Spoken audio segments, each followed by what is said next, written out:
Namaskar, I'm Ashok Vyas, and I have the pleasure of welcoming someone who is working not only in the field of, if you say, commerce as an entrepreneur, she's also operating with her compassion and how the trust which she founded and she is trustee of is helping in transforming lives.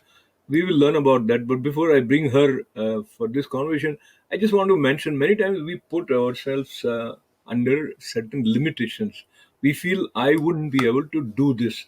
And there are some people who we say are visionary who come up with initiatives that make significant contribution in transforming lives not just of their immediate family members but for the extended family of humanity, and especially talking in the context of India. I have the pleasure of welcoming Nidra Sana Govani ji. Namaste, welcome. नमस्ते अशोक व्यास जी, नमस्ते। So, you let me also share with our viewers there are two faces with which people recognize you. When I say two faces, it will become clear by. So, you are managing director of Kamla Group of companies, so that deals with real estate and power generation plant, and you are also founder and trustee of Kamla Govani Trust. Yes. So, how these two Nidra Sana's work and coexist in harmony, the business acumen and the social responsibility. So the business part is totally different. It is a very challenging part, and where I'm working, जो जहाँ मैं काम कर रही हूँ, like in the line of real estate. तो real estate में आपको भी पता है अशोक जी की बहुत कम महिलाएं हैं जिनने अपना मकाम बनाया है। और मैं इसका पूरा क्रेडिट अपने हस्बैंड रमेश गुवानी को देना चाहती हूँ कि एक मारवाड़ी फैमिली से मैं आती हूँ, मारवाड़ी फैमिली की बहू हूँ मैं, और उनने मुझे लाकर अपने बिजनेस में ज्वाइन करवाया और मैंने उनके साथ रियल एस्टेट सीखा और मैं उसको कर रही हूँ। So he is a successful man और उनने मुझे भी अपने सब कहते हैं ना चीज़ें सिखाई है, and by God grace I am doing well with him. Trust एक पैशन है मेरा। जैसे लोग अपना स्ट्रेस रिलीव करने के लिए some people drink, some people smoke. For me it is more of giving back to the society, और ये मैंने बचपन से। निद्रा सर, एक मिनट, क्या है कि ये थोड़ा इंटरेस्टिंग स्पेस है जिस पर थोड़ी सी बात कर लेते हैं.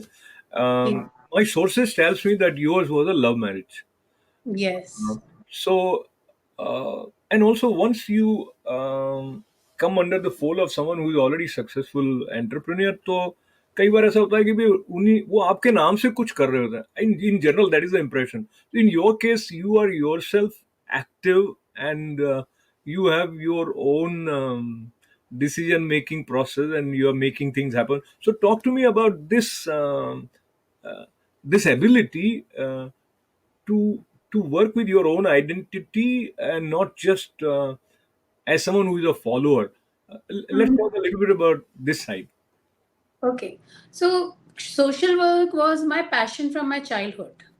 बचपन से ही था मुझे। I was in a very young age, I was the president of Jaycees club youth wing. तो वहाँ से काफ़ी कुछ सीखा, देखा, लाइफ के बारे में सीखा। मेरी उम्र की लड़कियाँ जो 16-17 साल की होती हैं उनके विजन्स अलग होते हैं, और मेरा विजन शुरू से ये था कि मुझे अपने नेशन के लिए कुछ करना है, समाज के लिए कुछ करना है, क्योंकि जो देखती आई हूँ बचपन से कि किस तरह से ट्राइबल एरियाज़ में परेशानियाँ हैं महिलाओं की, बच्चों की, और मैं खुद भी एक लड़की हूँ, तो गर्ल चाइल्ड को क्या-क्या देखना पड़ता है। तो मेरे अंदर एक था कि I want to change the system in a good way. मतलब मैं ये नहीं कहूँगी कि महिला, अगर आप महिला हो तो आप इतने इंडिपेंडेंट हो जाओ कि अपने संस्कार भूल जाओ। संस्कार को साथ रखते हुए आप क्या चेंज अपने और अपने समाज में ला सकते हो, वो मेरा विज़न था। और उसको मैं आज पूरा कर रही हूँ। जैसे मैं बहुत काम करती हूँ महिलाओं के लिए, बच्चियों के लिए, छोटी गर्ल चाइल्ड के लिए। उनको शिक्षित करना, उनको पढ़ाना, उनको वैल्यूज़ पढ़ाने के साथ मॉडर्न बनाने के साथ वैल्यूज़ के साथ मॉडर्न बनना, वो बहुत इम्पोर्टेंट है लाइफ में। निद्रा सिन्हा जी, आपके साथ बात करते हुए डाइवर्सिटी पर भी आपके ट्रस्ट का बहुत जोर है. और जब हम डाइवर्सिटी की बात करते हैं और जिस तरह के एक फ्लक्चुएटिंग स्टेज में हमारा समाज है, उसमें वैल्यूज का, और जैसे अब ट्रांसजेंडर कम्युनिटी भी है, तो आपका ट्रस्ट उनको भी सपोर्ट करता है. How do you see the space of harmony जो कि एग्जिस्ट करती है without losing your values, you can adapt to the new situations? See, transgender के लिए वी वर्क अ लॉट, और मुझे लगता है समाज में जितनी जगह हमारी है उतनी उनकी भी है. आपको तो पता ही होगा, उनको आदि शक्ति कहा जाता है, उनमें शिव और पार्वती का स्वरूप है. हाँ, इंडिया में सर्कमस्टेंसेस के कारण काफी उनका मतलब शोषण भी हुआ है और बहुत उनको गलत नजर से भी देखा है. उनमें थोड़ी उनकी भी गलतियां हैं, थोड़ी हमारी भी हैं. बट अब चीजें बहुत बदल गई हैं, वो भी बहुत एजुकेटेड हो गए हैं. ट्रांसजेंडर भी पढ़ना चाहता है. मैंने जो मुंबई में देखा है, जब हम उनके लिए सलून खोला, उनको सलून खोल के दिया हमारी ट्रस्ट ने, तो वो कुछ करना चाहते हैं. वो सेम सिचुएशन में रहना नहीं चाहते हैं, वो अपने आप को ग्रो करना चाहते हैं. आज बहुत सारे ट्रांसजेंडर्स हैं जो फिल्म इंडस्ट्री में पीछे बैक डांसर्स बन के काम करते हैं, कुछ सलून चला रहे हैं, कुछ ट्रांसजेंडर्स पार्लर में काम करते हैं, पेडिक्योर मैनिक्योर करते हैं. तो they also want to grow, they want to educate. उसमें से काफ़ी डॉक्टर्स बन गए, कुछ अपने एमबीए कर रहे हैं. तो उनको भी हेल्प की ज़रूरत है, तो हमारा ट्रस्ट उनकी मदद करता है. तो क्या ऐसे प्रोग्राम्स हैं जो उनकी मदद के लिए चलाते हैं, या in general also to promote diversity, क्या तरीका आपके ट्रस्ट ने अपनाया है that it promotes diversity? So every state has a transgender head. Like Maharashtra की सलमा खान है, फिर देन ऑल ओवर इंडिया की हमारी लक्ष्मी नारायण त्रिपाठी जी हैं.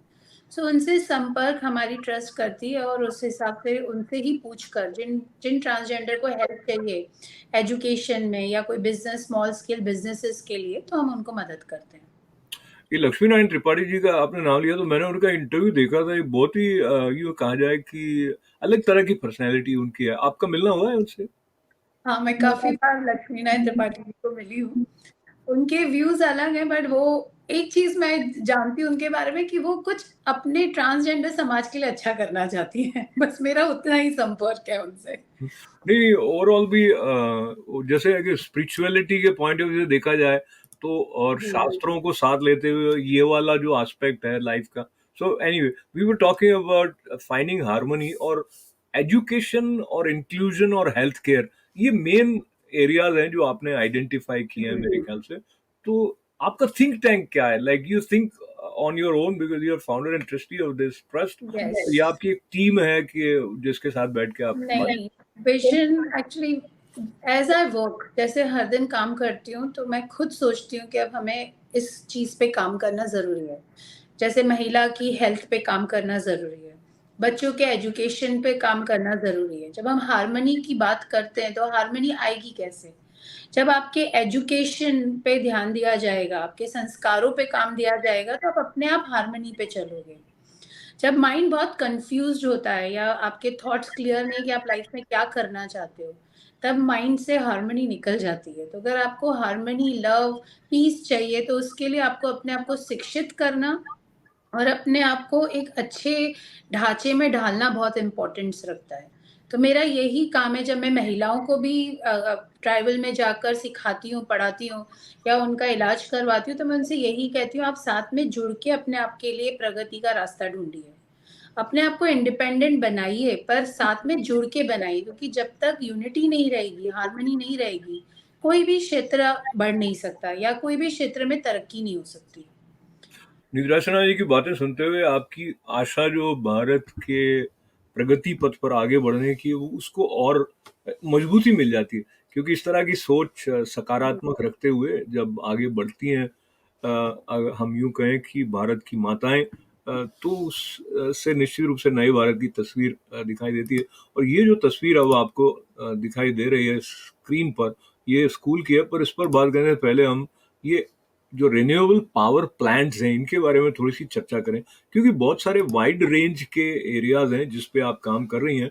और इसके बारे में ये अपने दर्शकों को बताते हुए कि ये जो बायोमास और एग्रो वेस्ट और जो डिसेंट्रलाइज्ड एनर्जी प्रोडक्शन है उस पर फोकस करके, तो कुल मिला के ये क्या कॉन्सेप्ट था और कितना ये सफल रहा है, और कैसे वैम कोल्ड स्टोरेज वगैरह, ये सारा जो संदर्भ है, ये कैसे लोगों की लाइव्स को ट्रांसफॉर्म करने में मदद कर रहा है?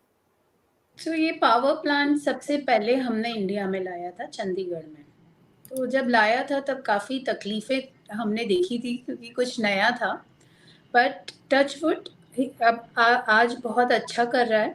हमने गवर्नमेंट के साथ टाई अप किया है और इससे काफ़ी चंडीगढ़ के लोगों को फैसिलिटी मिली है, क्योंकि पावर का रेट भी मैक्सिमम रेट में मिलता है उनको, और ये वेस्ट से जनरेट होता है। तो जो खेती का वेस्ट आता है, जैसे आप गन्ने का खेती करते हैं और गन्ने का वेस्ट है, उससे जब आप पावर जनरेट करते हैं तो उसका एक प्राइस भी रीजनेबल रहता है, लोगों को इलेक्ट्रिसिटी भी अच्छे रेट में मिलती है। तो ये कॉन्सेप्ट था कि हम इसको लेकर आए और एक चेंज लाएं भारत में। फिर आपने स्कूल कॉलेज की तस्वीरें दिखाई, तो ये स्कूल कॉलेज भीलमाल राजस्थान में है। ये बहुत पहले बनाया हुआ स्कूल है, कॉलेज है, और काफ़ी मंदिर भी हमने बनाए क्योंकि हम लोग श्वेतांबर जैन हैं, जी। तो धर्म को भी हम मानते हैं। धर्म को मानना ऐसा है कि मंदिर बनाने से हमारी ड्यूटी पूरी नहीं हो जाती है। उस धर्म का पालन करना और उसके साथ हार्मनी, पीस और लव के साथ और लोगों की मदद करना भी ज़रूरी है। जैसे मंदिर तो हम सब मना लेते हैं, मन ही एक मंदिर है, पर मंदिर बनाने के साथ लोगों की मदद करना भी इम्पोर्टेंट है। तो स्कूल कॉलेज हमारा पहला भीलमाल में था, एंड उस टाइम हम बस से बच्चों को लेने भेजते थे एजुकेशन देने के लिए राजस्थान में। काफ़ी कमी थी राजस्थान में एजुकेशन की, 64 की बात है ये। तो बहुत कमी थी। तब हमने ये स्कूल कॉलेजेस जब बनाए थे तो स्पेशली हमारे स्कूल कॉलेज की बसेस बच्चों को लेने जाती थी कि आप आके पढ़िए, क्योंकि पढ़ाई एक ऐसा क्षेत्र, एक ऐसा सब्जेक्ट है जो बहुत इम्पोर्टेंस रखता है इंडिया में। अगर हम सब पढ़ेंगे और सब अपने आप को पढ़ के एजुकेट करके अपनी थिंकिंग को ब्रॉडन करेंगे तो बहुत चेंजेस आएंगे। जो पढ़ाई की बात आपने की, तो एक तो पढ़ाई होती है, जो फॉर्मल स्टडी होती है, उसकी अपनी इम्पोर्टेंस है, और एक आप जीवन से क्या सीखते हो। तो थोड़ा सा डाइवर्ट करते हैं बात को, आपकी तरफ आते हैं। आपने अपने रोल मॉडल जिनको आप मानते हो, या जिनसे आपको लगता है कि आपने बहुत कुछ सीखा, और जो पहले आप बात कर रही थी क्लैरिटी, उस तक पहुंचने में किन्होंने मदद की? सबसे पहले मेरी मदर, मेरे father, and then my husband. तो मैंने मेरी मम्मी को भी देखा है काफ़ी, लाइक उनने उनको खुद का स्कूल था, तो उन्हें काफ़ी लोगों को इंदौर में एजुकेट किया है। तो मैंने बचपन से ही देखा है कि एजुकेशन का लाइफ में बहुत महत्व है, और बहुत लोग उनके पास आते थे कि हमारे पास फीस नहीं है भरने के लिए स्कूल की, तो बहुत लोगों को उन्हें फ्री में भी पढ़ाया। और उस पढ़ाने का एक मतलब ये कोई एहसान नहीं है जब आप किसी को निःशुल्क शिक्षा देते हैं, या आप अपने देश के लिए कुछ कर रहे हैं, क्योंकि हर एक देश का बच्चा जब पढ़ता है तो उसकी थिंकिंग बदलती है। जैसे आज यूएस में मैं देखती हूँ कि हमारे कितने सारे इंडिया के बच्चे यहाँ पर आईटी में हैं, एमबीए कर रहे हैं, and they are on a good post and good position, तो अपने आप में बहुत अच्छा फील होता है। तो पढ़ाना बहुत ज़रूरी है। तो मम्मी को बचपन से देखा है कि किस तरह स्कूल चला के उन्होंने बच्चों को एजुकेट किया। उनके स्कूल से अच्छे-अच्छे बच्चे निकले, काफ़ी आईएएस, आईपीएस बने, पलक मुच्छाल जैसे बच्चे सिंगर बने, तो देख के अच्छा लगता है। दूसरा बिज़नेस का क्षेत्र और सोशल वर्क का जो मेरा प्लेटफ़ॉर्म है, वो मुझे मेरे ससुराल से मिला है और उसको मैं आगे लेके गई। जैसे मैंने मेरे हस्बैंड से सीखा है कि he is not very educated, but उन्होंने अपने आप को उस तरह से ग्रूम किया और इतना बड़ा एम्पायर भी क्रिएट किया और अपने आप को ग्रूम करके इतना कुछ समाज के लिए भी किया। तो हर तरह से मुझे लगता है घर में ही इतने रोल मॉडल्स हैं जिनसे बहुत प्रगति, मतलब बहुत कुछ सीखने को और प्रगति करने को मिलता है। और एक एक आपका गाइडेंस कि एक संस्कार, उसके लिए तो मैंने आपको भी कहा कि मैं मेरे माँ-बाप का शुक्रिया करना चाहती हूँ और धन्यवाद देना चाहती हूँ कि उनके संस्कार हैं, जो मैं आज कर पा रही हूँ। तो ये कर पाने की स्थिति सबके सामने आए, ऐसे प्रयास भी आप कर रहे हैं, और उस दिशा में जो जेंडर इक्वलिटी है, उस पर भी आपका ट्रस्ट विशेष रूप से काम करता है, और आप ह्यूमैनिटी वॉक्स ऑर्गेनाइज करवाते हैं। और तो कैसे वो अवेयरनेस बढ़ाने में हेल्पफुल रहता है, और आप खुद भी गई होंगी उस वॉक में, क्या एक्सपीरियंस रहा होता है इस तरह की वॉक में, और पार्टिसिपेशन बढ़े, और जी, क्या तो मैसेज जा रहा है, थोड़ा उसके बारे में? हमारी हमारी ट्रस्ट की 3 आईपीज़ हैं। एक है पिलर ऑफ ह्यूमैनिटी, जो आप वॉक की बात कर रहे हैं, Kamala power woman and Kamala rising star. इसको चालू करने के लिए भी जो हमारा ट्रस्ट का एक ही विज़न था, पिलर ऑफ ह्यूमैनिटी जो बीच में है, हम उसकी बात करते हैं। पिलर ऑफ ह्यूमैनिटी में जो हमारी ट्रस्ट है वो दूसरी ट्रस्ट के साथ टाई अप करती है, और जैसे ब्लाइंड स्कूल हुआ, ओल्ड एज होम है, कैंसर पेशेंट बच्चे, ट्रांसजेंडर एंड सेक्स वर्कर, वो भी एक बहुत इम्पॉर्टेंट कम्युनिटी है इंडिया में, जिसके कारण बहुत सारे बच्चे बच्चियां, हमारी माताएं और सब वुमेन सेफ है। इन सब ट्रस्ट को हम कांटेक्ट करते हैं और साल में एक बार इस कार्यक्रम को करते हैं, जिसमें वो लोग रैंप पे चलते हैं and they are not doing a fashion show, it is a walk for humanity, और बड़े बड़े लोग उनको प्रोत्साहित करते हैं, देखते हैं। So it's a very big thing कि आज एक बच्चा जो कैंसर से पीड़ित है, कीमो से सफ़र कर रहा है, और जब वो स्टेज पे चल रहा है तो वो, उसके लिए वो उस दिन स्टार है, और बाकी सब उस बच्चे के साथ उस बच्चे को देखते हैं। तो वो एक दिन हमने उनके लिए रखा है कि वो एक दिन वो अपने लिए जिए, और बाकी जो भी कलेक्शन उनकी ट्रस्ट को जाना चाहिए, हम सबको रिक्वेस्ट करते हैं कि आप इन ट्रस्ट को हेल्प करिए, ट्रांसजेंडर को हेल्प करिए उनके ड्रीम्स पूरे करने के लिए। कितने कैंसर बच्चे, जैसे हमारी ट्रस्ट ने भी बहुत सारे कैंसर बच्चों को अडॉप्ट करा उनके ट्रीटमेंट के लिए। तो हम रिक्वेस्ट करते हैं मुंबई की हाई सोसाइटी को कि आप इनको हेल्प करिए इनके इलाज के लिए। ओल्ड एज है जहाँ बहुत लोग अपने माँ बाप को छोड़ जाते हैं, तो ऐसे ओल्ड एज जब वो स्टेज पे चलते हैं तो उनको इतना अच्छा लगता है अंदर से कि एक प्लेटफॉर्म उनको मिलता है कि हम आज दे आर द स्टार। तो इस इन सब जैसे ऐसे का अटैक वुमेन्स हैं वो चलते हैं, तो उनके लिए, उनके इलाज के लिए, प्लास्टिक सर्जरी के लिए हम फंड्स उसमें कलेक्ट करके उनको देते हैं, and it goes directly to the trust. जैसे जो ट्रस्ट है, जैसे अंकीबाई घमंडी राम गुवानी ट्रस्ट है, उनकी ऑर्गेनाइजेशन जो है, ब्लाइंड ऑर्गेनाइजेशन, कैंसर ऑर्गेनाइजेशन, उनको सबको जाता है वो डोनेशन। तो ये जो बातें हैं निद्रा शर्मा जी से, जिनके बारे में हम जान रहे हैं, और जानते हुए आपको पता लगता है कि भारत में, बल्कि यूं कहा जाए विश्व में, या प्रत्येक मनुष्य के जीवन में इतनी सारी बातें होती हैं, और कई ऐसे एरियाज हैं जो ध्यान मांगते हैं शक्ति के साथ में, संसाधनों के साथ में। तो जी एक तो आलोक है ज्ञान का, और एक वो आलोक है जो हमें प्रेरणा की दृष्टि से बहुत महत्वपूर्ण होता है।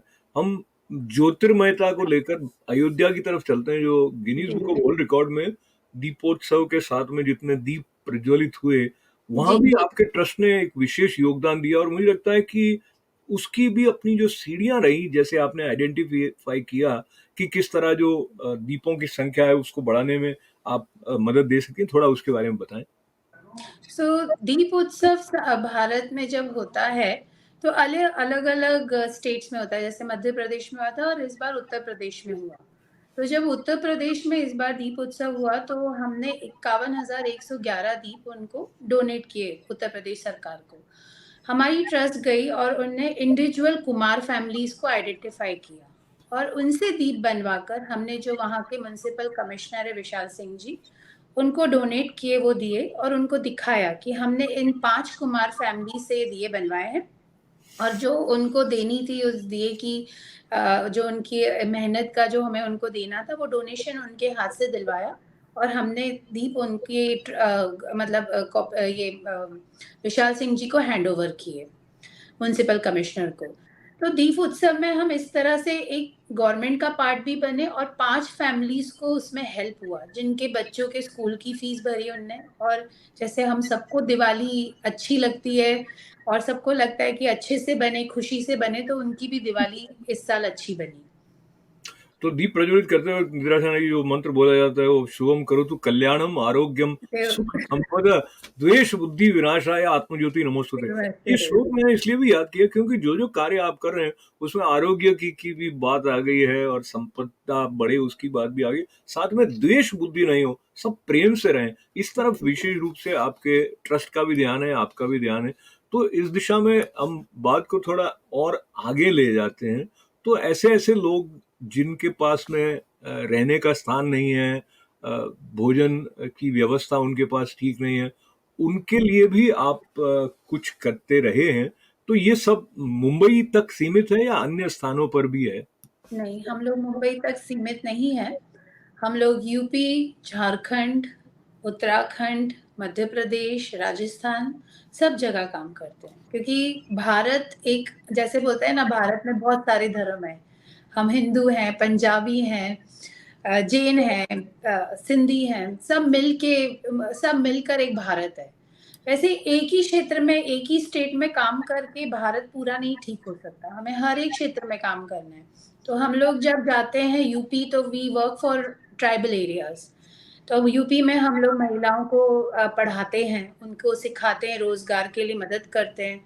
दूसरा, हम लोग उनके लिए कैंप्स करते हैं, जैसे कैंसर अवेयरनेस कैंप। उनका फुल बॉडी प्रोफाइल होता है, मुंबई से अच्छे डॉक्टर्स को ले जाके उनका पेट स्कैन करते हैं, ब्रेस्ट कैंसर, ईएनटी ट्रीटमेंट कराते हैं कि उनका पता चले, क्योंकि वहाँ काफ़ी तम्बाकू यूज़ करती हैं महिलाएं, कि उनको तकलीफ ना हो।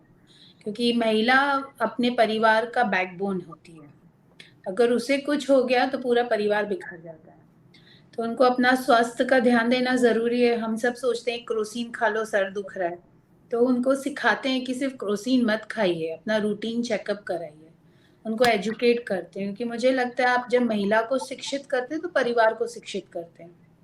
फिर हम 1.5 साल से एनीमिया मुक्त के ऊपर काम कर रहे हैं, जो हमारे मोदी जी ने जो निकाला है, एनीमिया मुक्त भारत।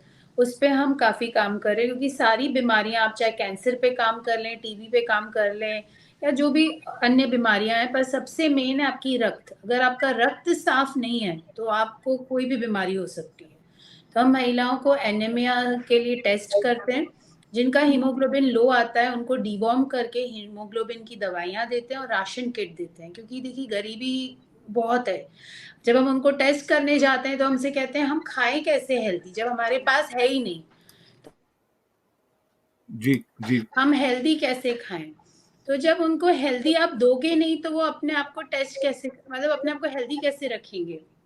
हम उनको हीमोग्लोबिन दवाई के साथ किट देते हैं, इसमें गुड़, चना, खजूर, स्प्राउट्स देते हैं, जैसे मूंग हो गया अक्खा, और उनको सिखाते हैं कि आप ये खाइए। अच्छा, इससे एक चीज़ और है, जब हम एनीमिया पे बात करते हैं, हम उनको पालक, बीटरूट खाने के लिए बोलते हैं, तो हम उनको ये भी सिखाते हैं ट्राइबल में और जैसे गाँव वगैरह में, कि आप खेती करते हैं तो सॉइल अच्छा रखिए। क्योंकि अगर आपका सॉइल अच्छा नहीं है तो आप उसमें कितना भी अच्छा पालक या बीटरूट लगाएंगे और वो सब्जी खाएंगे तो वो आपको अच्छा पोषण नहीं देगा। तो वो भी सिखाते हैं कि आपके सॉइल को कैसे आप अच्छा रख सकते हो। तो दोनों एजुकेशन हो जाता है, एक आपका अपनी खुद की तबीयत का भी, एनीमिया में आप कैसे हेल्दी रह सकते हो, दूसरा आप अपने सॉइल के ऊपर कैसे वर्क करके ऑर्गेनिक खा सकते हो। क्योंकि पालक है, बीटरूट है, ये बहुत सस्ती सब्जियां हैं, पर ये पोषण क्यों नहीं देती, क्योंकि सॉइल में मिलावट के कारण। तो जब हम उनको खेती करने के तरीके बताते हैं कि आप कैसे ऑर्गेनिकली अपने सॉइल को हेल्दी रख के ये उगा के खा सकते हो, जिससे आपका पूरा हीमोग्लोबिन साइकिल भी ठीक होगा। अच्छा, जब औरत अपना हीमोग्लोबिन ठीक रखेगी तो वही बच्चों को भी खिलाएगी पौष्टिक खाना, और वही अपने हस्बैंड और सास ससुर को भी खिलाएगी। तो वो एजुकेशन देना ज़रूरी है, उस पे ध्यान देते हैं। फिर गर्ल चाइल्ड के लिए भी उनको सिखाते हैं कि देखिए, आपका, हमारी तो उम्र निकल गई, बच्चों के लिए देखिए, बच्चों का टाइम टू टाइम उनको खिलाइए हेल्दी चीज़ें, क्योंकि गर्ल चाइल्ड का मेंस्ट्रुअल साइकिल शुरू होने के बाद काफ़ी हार्मोनल अपडाउन्स के कारण उनका हीमोग्लोबिन डाउन होता है। तो वो एजुकेशन देते हैं। तो निद्रा सिन्हा जी के पास में इतनी अधिक एजुकेशन है कि उनकी बातें सुनते हुए आपको लगता है कि आपका ज्ञान भी बढ़ रहा है, और आपको एक अचरज भी होता है कि एक मनुष्य का मन कितनी सारी बातों का ध्यान रख सकता है। और ऐसे व्यवसाय के अलावा जो अन्य क्षेत्र हैं, प्रत्येक क्षेत्र कहीं ना कहीं ज्ञान की शाखा के साथ जुड़ा हो। इसमें एक बात ये भी हो जाती है कि हम दूसरे मनुष्य के साथ व्यवहार कैसे करते हैं, और दूसरा हमारी अपेक्षा क्या होती है। हमने कुछ किया, फिर कई बार हमको लगता है मुझे रिकॉग्निशन तो हुआ नहीं, या उस मनुष्य को तो हो गया, मुझे नहीं हुआ, हमारे ऑर्गेनाइजेशन को नहीं हुआ। इस संदर्भ में आपका जो प्रतिक्रिया मैं पूछूं उसके पहले अपने दर्शकों तक ये तस्वीर भी पहुंचा देता हूँ, जहाँ पे महाराष्ट्र के गवर्नर भगत सिंह कोश्यारी जी ने, और जो म्युनिसिपल कमिश्नर अयोध्या जिनकी बात आप कर रही थी, विशाल सिंह जी ने, वो जो बातें कही हैं, तो सारी बातें सराहनीय निश्चित रूप से हैं। पर सवाल की तरफ फिर आते हैं, कभी मन में लगता है कि मैंने या हमारे ट्रस्ट ने इतना किया, लेकिन रिकग्निशन क्या हुआ? नहीं, एक्चुअली ये प्रोफाइल में जो आप देख रहे हैं इससे काफ़ी कुछ ट्रस्ट को मिला हुआ है, पर मुझे दिखाना नहीं है, क्योंकि मेरी एक सिद्धांत है, काम भूलता है। जब आप काम करते जाते हैं ना, तो वो अपने आप भूलता है। आपका काम आपका रिकग्नाइज़ेशन है। जब आप अच्छा काम करते हैं, तो आपका काम भूलेगा। और ट्रस्ट की जो विज़न है वो बहुत अच्छा है, बहुत बड़ा है और वो अपनी तरह से काम कर रहा है। जैसे अभी अयोध्या पे बात हुई तो हमने वहाँ पे इको फ्रेंडली टॉयलेट्स भी बनवाए थे। फिर अगर मैं हमारी दूसरी 2 आईपीज़ पे बात करूँ तो हम कमला पावर वुमन देते हैं। तो हम उन्हीं महिलाओं को देते हैं जिन्हें ट्राइबल में लोअर क्लास में अपने आप के लिए कुछ जगह बनाया है और अपनी जैसी महिलाओं को एजुकेट करके ऊपर ले जा रही हैं। फिर कमला राइजिंग स्टार है जहाँ पर बच्चे नया सेटअप बिजनेस स्टार्ट करते हैं स्मॉल स्केल पर, उसको बढ़ा ले जाते हैं। या 60 साल कहते हैं ना, बिजनेस की कोई उम्र नहीं है, तो उसमें 60 साल के व्यक्ति जो सारी जिंदगी जॉब कर रहे हैं और उनने आकर एक छोटे बिजनेस को बड़ा बनाया और अपने साथ और लोगों को एम्प्लॉयमेंट दिया, तो हम उनको पुरस्कृत करके उनको उनकी काम को नवाजते हैं, उनके काम को अप्रिशिएट करते हैं। तो ये क्षेत्र है कि अगर मैं अकेला कोई चेंज मैं या मेरी ट्रस्ट अकेले कोई चेंज नहीं ला सकती इतने बड़े भारत में। हर किसी को अगर जोड़ के हम काम करते हैं और राइट वे में करते हैं तो आपका काम बोलता है। रिकग्नाइजेशन एक ही जगह चाहिए, वो है भगवान के पास। बस किताब मुझे लगता है हम सबके खाते उन्हीं के पास खुले और वो सब देख रहे हैं। तो वहाँ खाता ठीक होना ज़रूरी है जी। ऊपर नहीं, वो एक्चुअली वो वहाँ भी देख रहे हैं और सब तरफ से देख रहे हैं क्योंकि उनके अलावा कुछ है ही नहीं, ये भी एक भाव रहता है। तो जी, प्रत्येक मनुष्य में वो कहते हैं भाई मानव और माधव सेवा एक ही बात है, तो मानव सेवा कर रहे हैं तो ईश्वर की सेवा कर रहे हैं, वो तो भाव अपने स्थान पर है ही है। पर व्यावहारिक जगत की बात है इस दृष्टि से, क्योंकि रिसोर्सेज की भी ज़रूरत होती है, समझ की भी ज़रूरत होती है, एक्सपर्ट्स की भी ज़रूरत होती है। तो समय कम है लेकिन सवाल एक, यदि आप उसको छुएँ तो आप क्या कोई ईयरली प्लान बनाते हैं अपने ट्रस्ट का? क्योंकि ये तो बहुत मैसिव लेवल पर आप उसको कहीं कि निवेश की आवश्यकता भी होती है, फिर कहीं-कहीं लोग कंट्रीब्यूट भी करते होंगे, तो मोटा-मोटी कैसे आपका, जैसे सरकार का एक दिन होता है जब वो सालाना बजट बना लेते हैं, आप अपना कुछ ऐसा करते हैं ट्रस्ट के लिए? बिल्कुल करते हैं। सालाना बजट तो नहीं बना पाते क्योंकि इन सब चीज़ों के अंदर बजट नहीं देख सकते आप। मतलब विज़न। किसको किस टाइम पे क्या ज़रूरत है, किस मदद की ज़रूरत है, ये पता नहीं है आपको। हाँ, हमारा ट्रस्ट जो हम चलाते हैं वो हम अपनी खुद की सीएसआर फंडिंग से चलाते हैं। गवर्नमेंट के साथ काम करते हैं क्योंकि गवर्नमेंट के साथ ही हम काम करके आगे बढ़ सकते हैं। और राइट वे में अगर अच्छा काम करते हैं तो गवर्नमेंट को भी अच्छा लगता है कि एक बिजनेस फैमिली एक ढंग का काम हो रहा है, देश में साफ काम हो रहा है। हम किसी और की सीएसआर फंडिंग पे काम नहीं करते, खुद की सीएसआर फंडिंग यूज़ करते हैं अभी तक। हाँ, जैसे बड़े एनीमिया मुक्त भारत बहुत बड़ा प्रोजेक्ट है, अगर उसमें कोई हेल्प करना चाहे तो बात अलग है। बाकी हम किसी की सीएसआर फंडिंग नहीं लेते हैं इसमें, खुद काम करते हैं और साफ काम करते हैं। तो साफ-साफ बात ये है कि आप के साथ इस बातचीत का समय समाप्त होते-होते 1 मिनट में आप ये बताइए कि आने वाले समय में क्या अपेक्षाएँ आपकी हैं अपने ट्रस्ट से? जितना काम अभी तक ट्रस्ट कर रही है हाथ में लेके और जितने जितने सब्जेक्ट्स पे काम कर रही है, जैसे एनीमिया मुक्त भारत हो गया, कैंसर अवेयरनेस कैंप हो गया, छोटे बच्चों के एजुकेशन की बात हो गई, महिलाओं को एजुकेट करने की बात हुई, ट्रांसजेंडर है, सेक्स वर्कर्स। हमने अभी मोदी जी की एक स्कीम आई है जिसमें आप एफडी लेते हैं महिलाओं के लिए। हमने 50 महिलाओं की एफडी की है अभी सेक्स वर्कर्स की, वाह! और वो 2 साल में मैच्योर होगी और उनको मिलेगा। तो जो ओल्ड एज सेक्स वर्कर्स हैं, उनके लिए ये एफडीज़ की है हमने कि उनकी लाइफ सिक्योर रहे, वो आगे चल के अपने बच्चों के लिए कुछ बिज़नेस खोल के उनको उनको अच्छी एजुकेशन दें। उनको कुछ और बनाएँ, अपने जैसा अपने बिज़नेस से दूर रख के उनको अच्छा कुछ एजुकेट करके अलग लाइफ़ दें। तो इन सब चीज़ों पे ट्रस्ट काम कर रही है।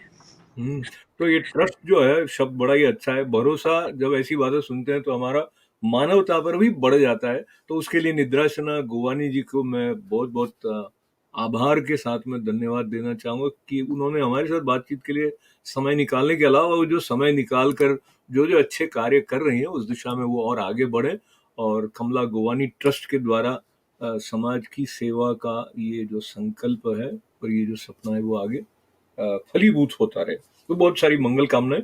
अशोक धन्यवाद व्यास। अशोक। Do it. धन्यवाद।